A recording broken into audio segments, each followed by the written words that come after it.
kerja terus jualan udah. Kalau menurut saya sih, tapi nggak tahu sih. Kalau saya sendiri mempunyai pengalaman tuh ya sekedar apa ya, sekedar bersenang-senang lah, dalam artian kadang kan ada yang punya tuntutan, misalnya aku harus kerja A, aku harus kerja B, aku harus kerja C, kayak gitu. Sedangkan kalau aku sendiri tuh aku nggak apa ya, maksudnya slow lah, nggak terlalu muluk-muluk baru lulus aku dukung ini, enggak, cuma jalani apa aja yang ada dulu, kayak gitu. Soalnya terkadang basic kita di kuliah sama ketika kita sudah lulus dan bekerja itu berbeda. Misalnya kadang pas kuliah, misalnya aku pinter masak, sedangkan pas lulus kindilah untuk gawean tukang angkat junjung, jadi kayak gitu. Jadi euforia setelah kelulusan atau kuliah itu menurut aku penting nggak penting sih. Soalnya mengingat tuh masa-masa enak tuh ya sebenarnya masa-masa kuliah itu, pendidikan terakhir kita, kayak gitu.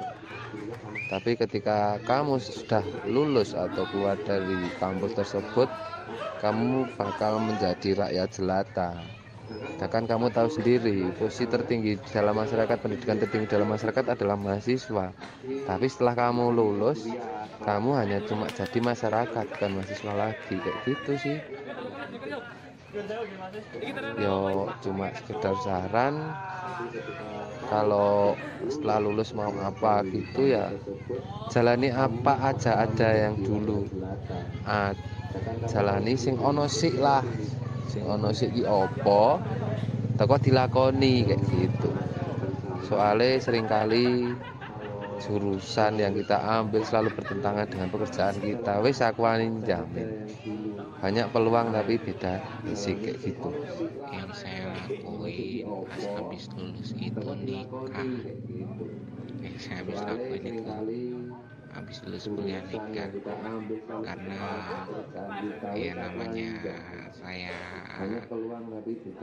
sudah lama pacaran, umur udah tua gitu kan, dan tuntutan dari pihak perempuan ya udah nikah. Jalani kayak gini dulu aja.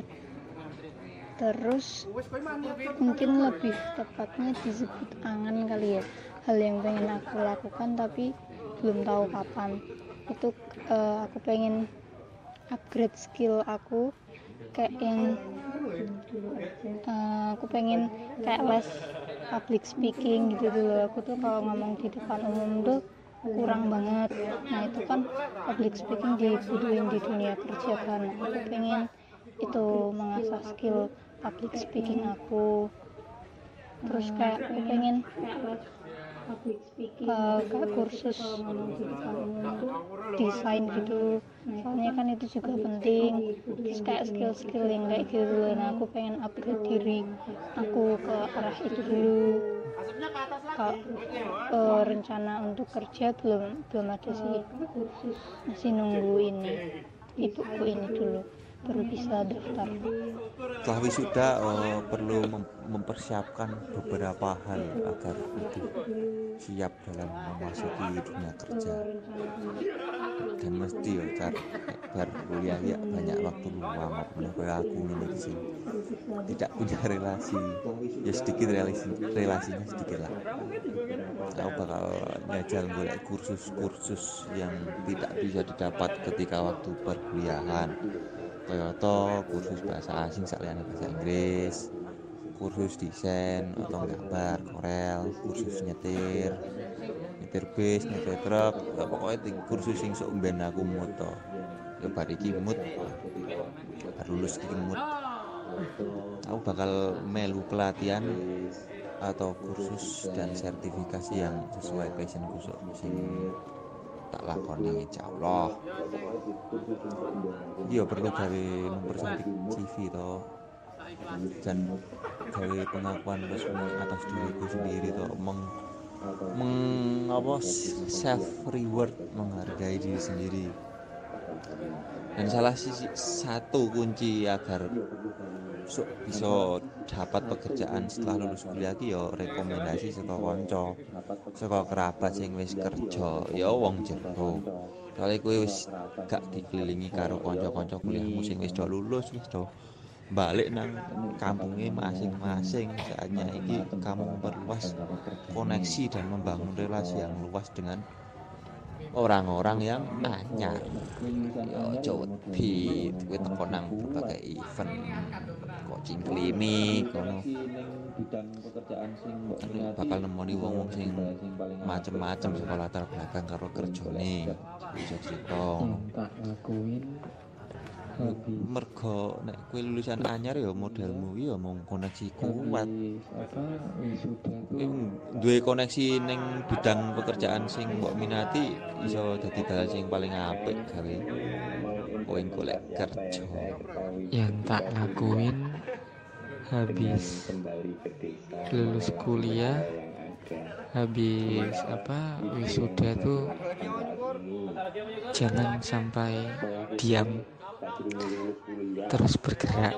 Mbuh kuwi hobimu neng opo yo bergerak. Nek aku pakai kan kepepet kebutuhan, ya opo wae sing iso jadi duit tak lakoni. Mungkin nyeles mbuh kuwi ngopo, sing penting aja meneng. Mulai rintis usaha lah, sithik-sithik usaha thrifting karo adikku ning omah. Yang aku lakukan mengimplementasi apa yang saya ketahui ketika kuliah dengan kembali ke desa, mengolah sumber daya yang ada. Sementara itu yang bisa dilakukan saat ini. Malah kudune sadurunge lulus kuliah wis ngerti kowe meh ngopo. Nek wis lulus ono wis sasake juran ngono. Kudune sadurunge nek kowe saiki kan kowe urung lulus, nek kowe kudune wis ngerti meh ngopo. Ngono. Ya sing mesti kan golek duit. Piye carane kan ngono. Ya ra. Intine kerja to. Selamat siang Gus Lancar, saudaraku seiman dan juga satu teknik mesin. Salam solidarity forever.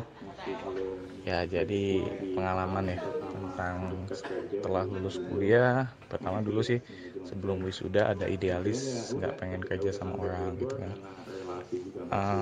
Udah ngerancang untuk bikin catering di Jember, kemudian juga sambil lamar-lamar gitu karena iseng-iseng teman-teman juga melamar job street gitu kan, kita bikin job street. Akhirnya ada panggilan lah ketika sudah selesai wisuda berapa hari ya, kita 2 pekan kayaknya setelah wisuda ada panggilan MT di Jakarta.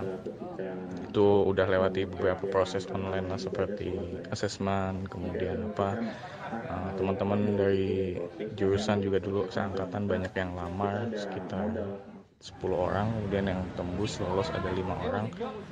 Untuk panggilan ada 3 orang kalau nggak salah yang interview. Saya kebagian di Jakarta, terus ada 2 teman lagi yang di Gresik waktu itu. Ya udah, saya putuskan pulang karena pikiran juga udah sekolah S1 gitu kan, ijazah seenggaknya berguna lah di bidangnya, karena nggak mau mengecewakan orang tua juga. Ya akhirnya pulang, kita cari kerjaan gitu. Ya qadarullah masih belum rezekinya di pengalaman pertama untuk tes kerja di Malindo, MT ya, manajemen train. Kemudian ya udah, ketika udah sampai Bogor, karena relasi juga nggak seluas ketika di Jember, kita mau buka wirausaha, relasi nggak begitu banyak, kemudian modal juga nggak terlalu banyak karena baru lulus gitu. Ya udah, akhirnya stuck lah kita, putusnya untuk cari kerja gitu. Selama 2019 saya lulus, setelah itu nggak lama kan puasa, akhirnya saya berhenti dulu nyari kerja di bulan puasa. Tapi masih ada beberapa panggilan sih yang dari lamaran-lamaran sebelumnya. Kemudian juga ngambil pelatihan pengelasan di BLK. Kemudian juga dari kontak teman-teman juga di mesin kan ada kayak Buluk, ada Tele, kemudian juga Muca kan, Muca juga berangkat ke Jepang. Dari situ ada motivasi itu setelah selesai BLK sepertinya ya, udah selesai untuk pengelasan di BLK, akhirnya nyoba mutusin ke LPK untuk berangkat ke Jepang pemagangan. Itu ada di Cikarang, LPK Minori itu rekomendasi dari Buluk. Kalau untuk Muca sama Tele itu dia di Bandung, namanya tuh Sunda Gaya kalau nggak salah. Nah dari situ saya nyoba, udah tes, udah lulus, udah mau penetapan di perusahaannya, dapat PT Eagle, PT yang sama sama Buluk gitu. Cuma di persyaratan kontraknya itu kita tidak boleh beribadah, dilarang berpuasa ketika selama bekerja, dan juga dilarang ibadah, sholat lah ya. Akhirnya saya memutuskan walk out dari situ, dari proses, karena juga di prosesnya ternyata kita ada modal lah, maksudnya udah ada jaminan dulu ketika masuk, itu ada jaminan sekitar 30 juta untuk ke pemerintahan Jepang kalau salah. Tapi modal itu bisa kita pinjam ke LPK Minori, LPK lah, LPK yang mengirimkan kita.